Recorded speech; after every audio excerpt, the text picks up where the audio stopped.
G'day guys, Big V Podcast here. We are with our Youth League 2 men. Now we've put together these two conferences and we've made one big list and we're going to discuss the average offensive points per game and defensive points per game. And I mean, to my right, sitting next to Mark, we're looking at this list and it's pretty interesting. But you got the teams who are sort of the top of the ladder in their two conferences, hovering around the top end.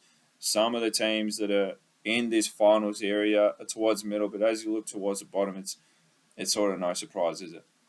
No. I think as you get down to the bottom, you can see why these teams are down the bottom. They just can't score the ball nearly as well as they need to in this league. It's quite a high scoring competition at the top end.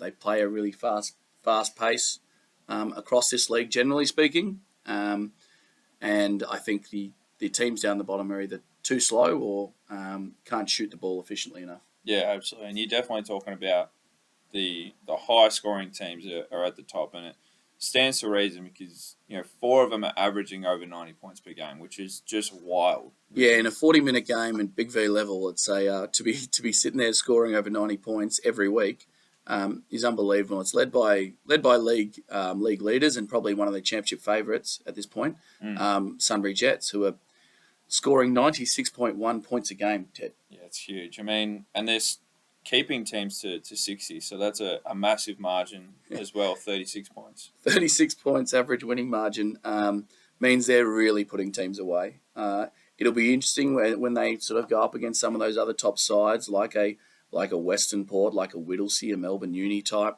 the ones who can defend that little bit better. It'll be interesting to break that down in terms of what their offensive output is, but Owen Stevens is rolling at the moment. Absolutely. And he's got his Jets coming along for the journey. Really does. Western Port also up there sitting third, averaging 91.9 points per game. They're first in the other conference. But Mornington are sitting second, 94.6 points per game, but they're giving up 86. Yeah, it's astounding that they must just be having shootouts every week, Ted. I know they were involved in a double overtime game against Wallen on the weekend just gone, so that would have obviously boosted the scores up a little bit, but not to the point where it's only an 8-point discrepancy, and you're one of the top sides and one of the best offensive sides. Yeah. Tidy that up, and you'll probably be sitting first in your conference. I reckon. Or not in these double overtime games. Yeah, exactly. End the game earlier, please.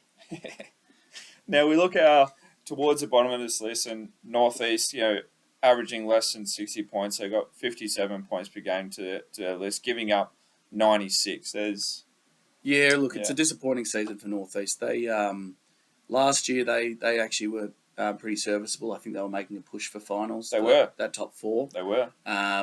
So they'll be really disappointed. I'm not sure if it's. I believe it's a pretty different group to what they had last year. It's a shame they couldn't keep that retention to keep building, but young squad. Fingers crossed in 2024 they can turn things around and maybe start on the defensive end. Yeah, possibly. Get some stops. That leads to some extra offense. Absolutely. Now, 96 points per game giving up. Melton are also in that 90 zone, giving up 92 points per game. They are scoring the ball pretty well, averaging around 80 points per game. But again, they just got to be able to get stops. Yeah, and I think there's a common trend with these poor defensive sides is generally they're young and rebuilding. Yep.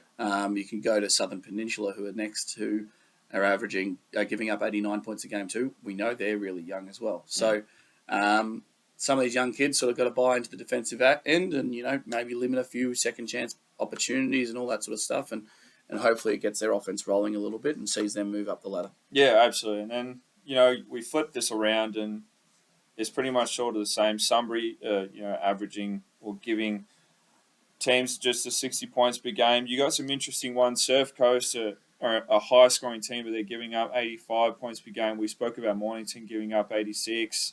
There is quite a big spread across this table, isn't there? Yeah, what do you reckon about the Bellarine boys? They're sixth on the ladder in their conference. However, they're the third best defensive team in the league.